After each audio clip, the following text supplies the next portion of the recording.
It is officially game week for Texas Tech football. The Joey McGuire era starts this Saturday at Jones AT&T Stadium against the Murray State Racers. Hey, how's it going, everybody? I'm RC Maxfield here for the Back to 12 podcast channel. If you haven't already, be sure to hit that big red button to stay in the know on Texas Tech athletics all season long. And hey, we just hit 500 subscribers. We can't thank you enough. Can we get to 600 before kickoff this Saturday?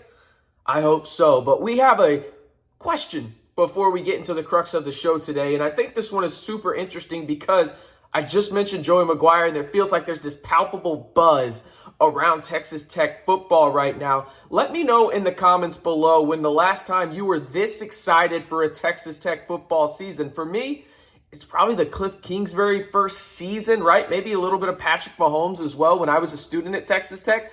But let me know down in the comments your answer to that. Again, the question is, when was the last time you were this excited for Texas Tech football? And speaking of Texas Tech football, arguably the biggest name in Texas Tech football history, Patrick Mahomes came in at number 8 on the NFL Top 100 list, a list that the NFL players vote on yearly. He was the third quarterback in terms of the highest ranked quarterbacks on the list.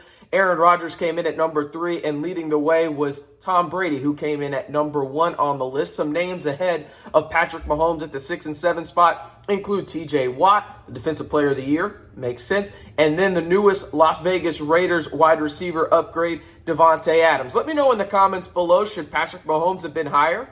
I think probably 1 or 2 spots, but if you ask me, you can't get everything right. So it happens all the time. But let me know in the comments, do you think Patrick Mahomes should be higher on the top 100 NFL list for this upcoming season? And now let's move into the crux of the show as Texas Tech football released on their Twitter account some new South Endzone pictures and renderings of the South Endzone. And man, I'll tell you what, they look great. You got Front Office Sports and multiple other high accredited media outlets checking out what Texas Tech is doing, and that is absolutely great for this program, getting out nationally, seeing what people are trying to really upgrade in Lubbock, from the donors from Texas Tech athletics to just everyday fans, in terms of showing them what Texas Tech is all about. I think it's absolutely phenomenal. So be sure to go check that out over on the Texas Tech Twitter page. Now, speaking of Texas Tech athletics as a whole, the leader of Texas Tech athletics, Kirby Hocutt, got a contract extension through 2029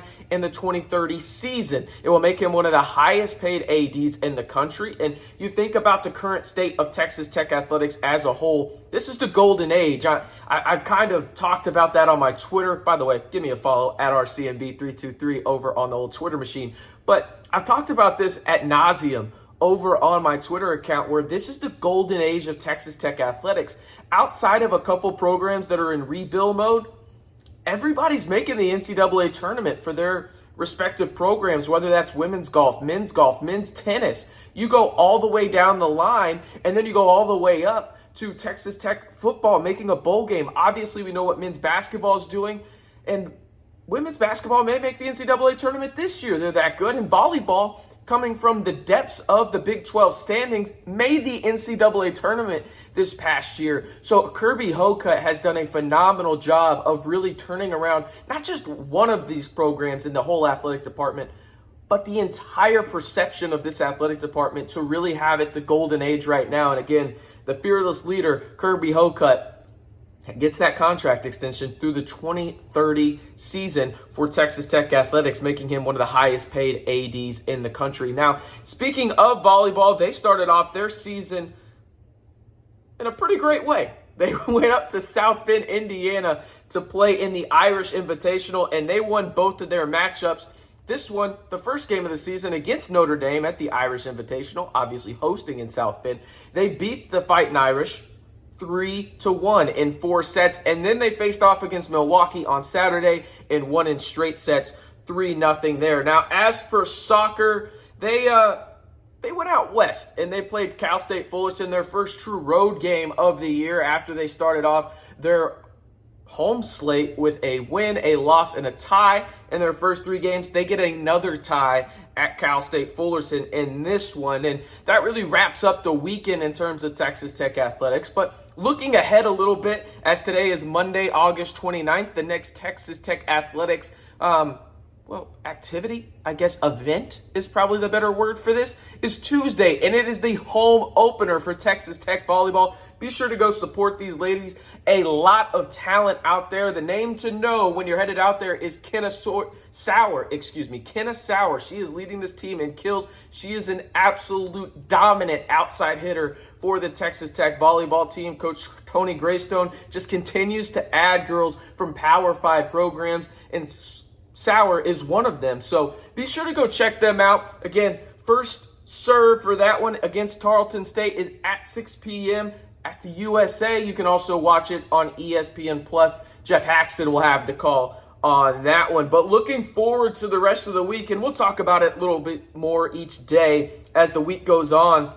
You got soccer again on Thursday when they play UW up in Seattle. You got volleyball again on Friday, and then you've got women's golf starting their season with JoJo Robertson as the head coach of that one. And then the cross-country season starts where John Murray heads into his 16th season as the head coach of Texas Tech cross-country. And JoJo Robertson, by the way, just unbelievable job what she's done. She's heading into her 13th season as the Texas Tech women's golf coach. And game week for Texas Tech football. It is here, ladies and gentlemen. Texas Tech athletics is finally back, and the crux of it is starting with Texas Tech football on Saturday. Let me know if you're headed out to Jones AT&T Stadium this weekend. I unfortunately won't be, but I will be out there for the Houston game next Saturday. So I guess 2 Saturdays from now, just about 14 days away for me at the time of this recording. But I do want to end the show on this. It's kind of a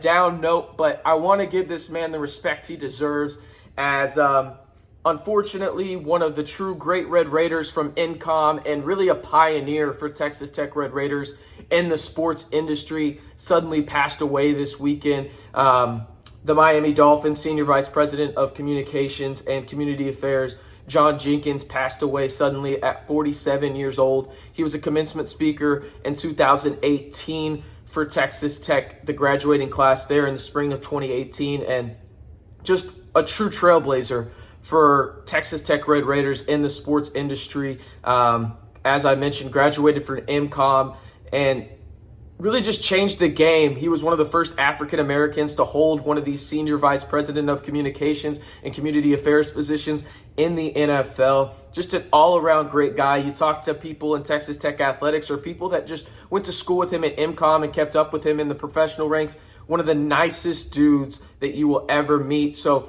I just wanted to send my thoughts and prayers to his family and everybody that knew him and could be a friend of his, and everybody mourning that loss because it was suddenly, and he is truly one of the great Red Raiders in the sports industry. So on that note, again, wanted to pay my respects there. If you haven't already, be sure to hit that subscribe button to stay in the know on Texas Tech athletics all year long, right here on the Back to 12 podcast channel.